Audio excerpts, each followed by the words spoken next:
نہیں آ رہی سمجھ میں؟ جوانی میں کیا عادت ڈال لو؟ تسبیح کی۔ نبی صلی اللہ علیہ وسلم نے فرمایا، صحیح بخاری کی آخری حدیث، کلیمتانی خفیفتانی علی اللسانی ثقیلتانی فی المیزان حبیبتانی الی الرحمن سبحان اللہ وبحمدہ سبحان اللہ العظیم۔ دو کلمات زبان پہ بہت ہلکے، ترازو میں بہت بھاری، اور رحمان کو بہت محبوب۔ ایک سبحان اللہ وبحمدہ، دوسرا سبحان اللہ العظیم۔ یہ آپ نے اگر جوانی میں اپنے آپ کو ذکر کا عادی بنا دیا، بڑھاپا بڑا اچھا گزرے گا۔ میرا خیال ہے 70 سال عمر تو ہوگی، 70 سال میں روزانہ کتنے پارے پڑھ رہے ہیں؟ 20۔ کیا یہ عادت انہوں نے بڑھاپے میں ڈالی ہے؟ بڑھاپے میں اتنی ہمت نہیں ہوتی۔ یہ عادت کب سے پڑی ہوئی ہوتی ہے؟ جوانی میں روز 20 نہیں پڑھتے ہوں گے، 2 پڑھتے ہوں گے، 3 پڑھتے ہوں گے، لیکن جیسے جیسے عمر بڑھ رہی ہے وہ تعداد کم ہونے کے بجائے بولو وہ شوق بڑھتا چلا جا رہا ہے۔ عین ممکن ہے کچھ دنوں کے بعد یا چند سالوں کے بعد صحت اجازت نہ دے، عین ممکن ہے، لیکن شوق تلاوت کا کم ہونے کے بجائے بڑھے گا، اور اللہ اجر کس پہ لکھے گا؟ شوق پہ۔ حدیث میں آتا ہے کسی کا کوئی معمول تھا، صحت خراب ہونے کی وجہ سے معمول چھوٹ گیا تو اللہ اس کے اعمال میں وہ نیکی لکھتے رہتے ہیں۔ تو آج آپ نے اپنے آپ کو میرے بھائی اللہ کا نہ تھوڑا تھوڑا اللہ کا ذکر کی عادت ڈالو۔ میں نہیں کہہ رہا آپ سے زیادہ نہیں ہوتا تو وحشت نہ تھوڑا کر لو۔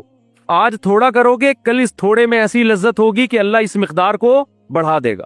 حدیث میں آتا ہے سبحان اللہ والحمد للہ ولا الہ الا اللہ واللہ اکبر، یہ کلمات احب الی اللہ مما طلعت الشمس او کما قال صلی اللہ علیہ وسلم۔ سورج جن چیزوں پہ طلوع ہوتا ہے، ظاہر ہے سورج تو پوری دنیا پہ طلوع ہوتا ہے، ان تمام چیزوں میں اللہ کو سب سے زیادہ محبوب یہ کلمات ہے۔ اور دیکھو اس میں اللہ کا کوئی فائدہ نہیں ہے، اللہ کی آپ حمد و ثنا کریں، اللہ کا کوئی فائدہ نہیں ہے۔ اللہ یہ چاہتے ہیں میرے بندے اپنی زبان سے میرا نام لیا کریں، اللہ کو اس بات کی خوشی ہوتی ہے۔ ہمارے حضرت ایک شعر پڑھا کرتے تھے، یہ جو اہل اللہ ہوتے ہیں نا ان کو ذکر کی بڑی عادت پڑ جاتی ہے، بار بار اللہ کا نام لیتے لیتے نا، شروع میں تو انسان کو عادت نہیں ہوتی، جب نام لیتا ہے بار بار ذکر، تو پھر اس کا ٹائم اللہ کے ذکر کے بغیر پاس نہیں ہوتا، پھر اس کو ایک کمی محسوس ہوتی ہے۔ کسی کو چائے کی عادت پڑ جائے، چرس کی عادت پڑ جائے، سگریٹ کی عادت پڑ جائے، نہیں ملے تو تڑپتا ہے نا۔ تو جس کو ذکر کی عادت پڑتی ہے نا، اس کو جب ذکر کا ٹائم نہ ملے تو اس کا دل پریشان ہوتا، اس کو اللہ کے نام میں ایک چسکا آنے لگتا ہے۔ لیکن یہ پہلے دن نہیں ہوگا، عادت ڈالنی پڑے گی۔ تو روز آنا اس کا معمول بنا لیں، 100 دفعہ صبح، 100 دفعہ شام تسبیح کا معمول بنا لیں۔ اس سے کیا ہوگا؟ ابھی شاید دل نہ لگے آپ کا، لیکن جیسے جیسے عمر بڑھے گی اللہ کے نام کا چسکا لگنا شروع ہو جائے، بڑھاپا بہت اچھا گزرے گا، اللہ کو یاد کر کے گزرے۔ کھوپڑی شریف میں بات آ رہی ہے کہ نہیں؟ اور اگر ہر وقت دنیا کے تذکرے کرتے رہے نا، ہر وقت ویڈیو گیم لے کے بیٹھے ہیں، پب جی کھیل رہے ہیں، سانپ والا اب تو سانپ والا ختم ہو گیا، اب آ رہا ہے سانپ والا، نوکیا میں آتا تھا سانپ لمبا ہوتا جا رہا ہے، اس کو پتہ نہیں فضول ٹائم ویسٹ کر رہے ہو۔ ہم پریشان ہوتے ہیں یار، ہمارے پاس کاموں کو نمٹانے کا ٹائم نہیں ملتا، ہم تو چاہ رہے کاش یہ دن 24 گھنٹے کے بجائے 48 گھنٹے کا ہو جائے، اور لوگ کیا کر رہے ہیں کہ وہ باقاعدہ ارادہ کر کے ضائع کر رہے ہیں ٹائم۔ ہمارے تو کام نہیں نمٹتے، جب ہم رات کو سونے کے لیے لیٹتے ہیں تو کہتے ہیں یار آج کا دن بھی گزر گیا اور کام ویسے کے ویسے ہی، اور ادھر باقاعدہ ارادہ کر کے جو ہے نا ٹائم ضائع کیا جا رہا ہے کہ چلو ٹائم ویسٹ کرتے ہیں۔ ایسی چیز میں ٹائم گزر جائے نا جو ذہنی تفریح کا ذریعہ بنے تو بھی ٹھیک ہے، گپ شپ لگا لو دوستوں کے ساتھ بیٹھ کر، یہ کیا ہے یار دماغ کو خام خواہ کا تھکا رہے ہو بیٹھ کے۔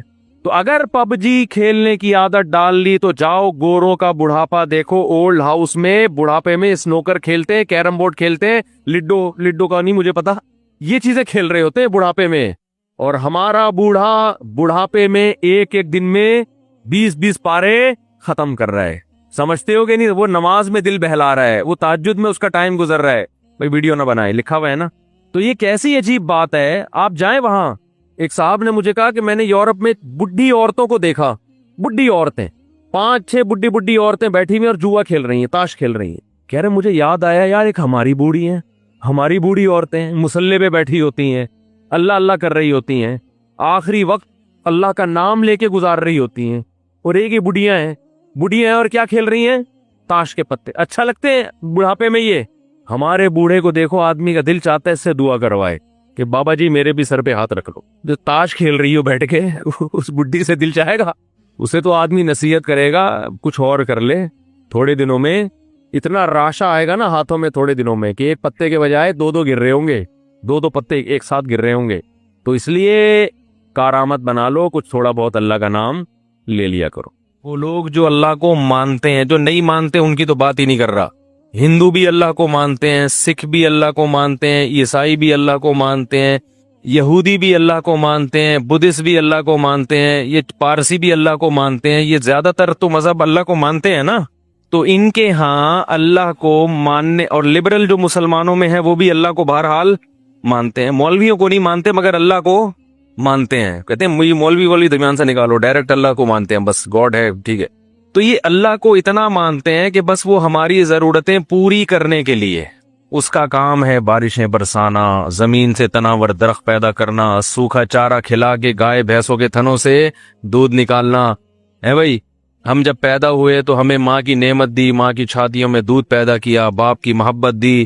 جب بالغ ہوئے، جوان ہوئے تو اس نے ہمارے لیے جوڑے پیدا کیے جن سے ہم نے نکاح کیا، ہمیں اولادیں دی، ہمیں بزنس دیا، کاروبار دیا. اللہ بہت بڑا ہے.